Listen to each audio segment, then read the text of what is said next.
Interested in understanding Nietzsche's work, it's really useful to understand his criticisms of Immanuel Kant. So I'm going to explain Kant's perspective to you and Nietzsche's criticisms found in Beyond Good and Evil and the Genealogy of Morality, which is just a small sample, but I think will illustrate his views well.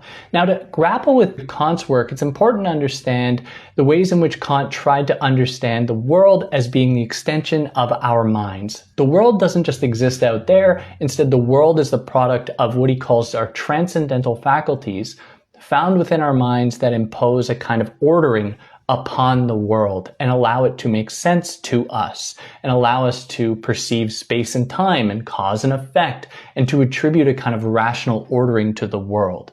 Now, Kant extends this idea to morality, to say that because the world doesn't really exist out there, but is instead just the product of our minds, that means then that we are exercising a kind of will upon the world. We are exercising a kind of freedom, which he says then extends to our everyday existence in the world, where we exercise freedom and are able to enact moral judgments and moral ideas upon the world as a result.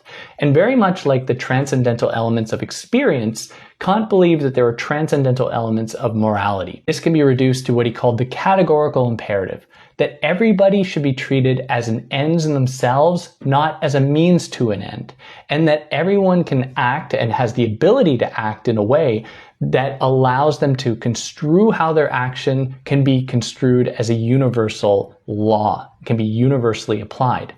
Now along comes Nietzsche in a little book called Beyond Good and Evil that I want to start with, where he says that it might seem like Kant was discovering something about the world when he was attributing a kind of ordering to it and a kind of rationality to it. Kant was just trying to find the truth of the world.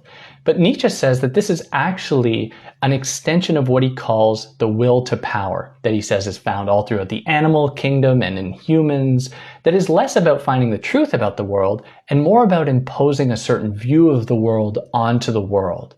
And he would then extend this idea in the genealogy of morality to say, like, hey, this idea about the categorical imperative and acting morally and acting good in a rational way has only ever really been used by the aristocracy and noble classes to justify their position and to say to those downtrodden and oppressed people, you can't do anything to us because that would be immoral. It would be immoral if you were to resist us or to inflict harm on us, because that would go against the universal principle of the categorical imperative.